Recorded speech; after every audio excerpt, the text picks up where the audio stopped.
Islam, my dear friends, does not ban sports, obviously. It does not say that sports is haram. On the contrary, Islam encourages sports. Islam encourages exercise.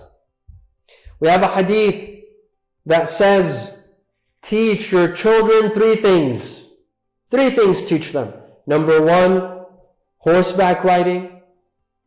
Number 2, swimming. And number 3, sword fighting or throwing arrows, which is it called archery? Archery. 3 things that are recommended: swimming, horseback riding, and archery or sword fighting. Of course, not for violence.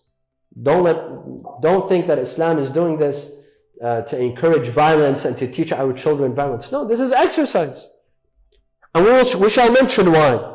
We shall mention why. Out of self-defense. This is one hadith.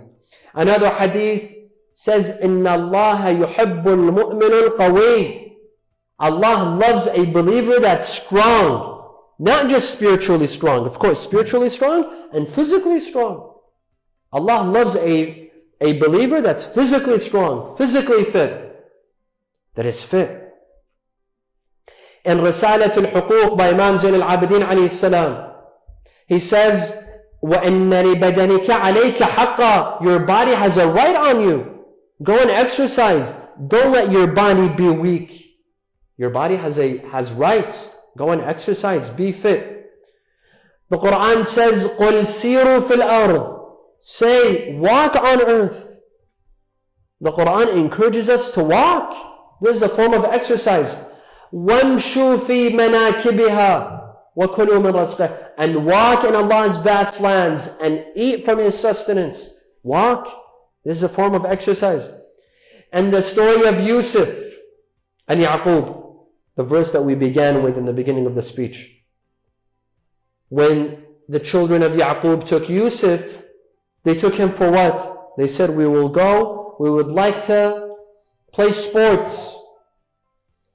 قالوا يا أبانا إنا ذهبنا نستبق. We went to race.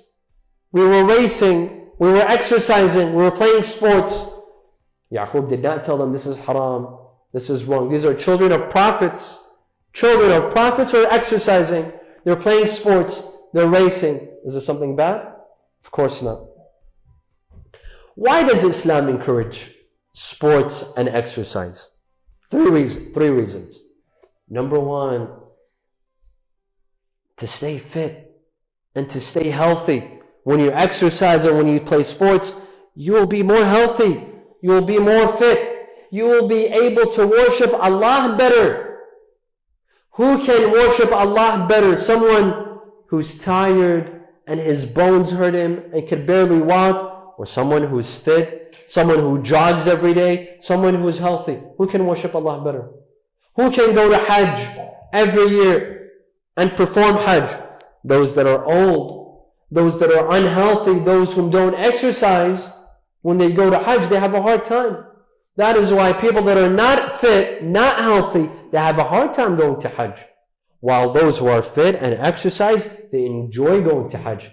Because in Hajj, there's a lot of physical activity. They will enjoy it. It's going for ziyarah, walking during the Arba'een from Najaf to Karbala, which has become a tradition now. Many are followers of Ahl Bayt, they go and walk. You have to be fit. If you are not fit, you cannot engage in any of these acts. Praying Salat al-Layl, you have to be fit. You have to be healthy. Otherwise, if you're not fit, if you have to sleep at 10 p.m., you can't stay up, you're not physically fit, you will not be able to pray Salat al-Layl. No, fasting. If you are not physically fit, you cannot fast. If you are ill, if you did not take care of your health, if you didn't exercise, you will not be able to fast. Thus, in order to stay healthy and to worship Allah better. This is 1. Number 2, self-defense. Self-defense. You never know who will attack you. You will never know who will try to kill you or beat you or stab you. Or maybe sometimes you have an enemy that will attack you personally, and sometimes you have an enemy that will attack your country, like our countries. Aren't our countries attacked every day? In Iraq, in Afghanistan, in Lebanon. Our countries are attacked.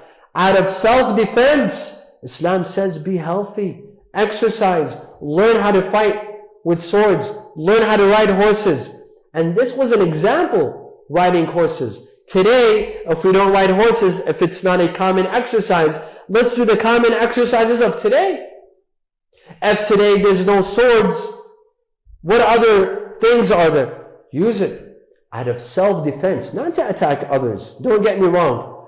Not to attack, not to initiate an attack, but out of self-defense. In Iraq, if our youth had exercised and were in shape and were fit, would we have such massacres like at Camp Spiker when 1,700 Shia youth, they were slaughtered and they were beheaded and they were killed? Would we have such a massacre? No, it's because our youth were unfit, unequipped. And when you're unequipped, you lack courage as well. You will lack the courage. But when you're fit, when you're in shape, you also develop the courage to fight your enemy. This is a point that we have to pay attention to. Number 3, Islam encourages us to stay fit, to look good for our spouse. Look good for your wife, for your husband. Instead of growing bellies this big, and your wife might ask for a divorce, Islam says remain fit. A wife looks good for her husband, and a husband looks good for his wife. Go and exercise. There's some people that only exercise during the first few years of marriage, but after 10 years, no, everything changes. There's a belly. He starts losing his hair. He doesn't care. They just stop caring. The hips, the shoulders, everything multiplies by 10. Islam says be in shape. If you don't do it for yourself, do it for your spouse. Do it for your wife. Do it for your husband. This increases the intimacy. This will reduce the amount of divorces in our communities. One of the problems, one of the reasons of divorce is there's no intimacy. There's no attraction between the husband and the wife. There is in the first couple of years, but after 10 years, they're not attracted to each other because they stopped caring. Islam says no, exercise, be in shape, look good for your spouse so that the intimacy remains. Unfortunately, we Middle Easterners, we don't have this culture of exercise. We don't. Here in the West, it exists. I remember when we used to live in the United States, I would wake up at 6 in the morning to go to university. I would see our neighbor. He was a 70-year-old man. He would get up and jog in the morning. I was young. I wouldn't do it. I wouldn't be in the mood to get up and jog at 6 in the morning. But a 70-year-old man gets up and jogs. Do you see anyone jogging in Iraq? Do you see anyone jogging in Afghanistan at 6 in the morning? Do you see anyone running? No. The only time they run, if they hear about a bomb about to explode, they start running. That's the only time. You don't see them jogging or exercising.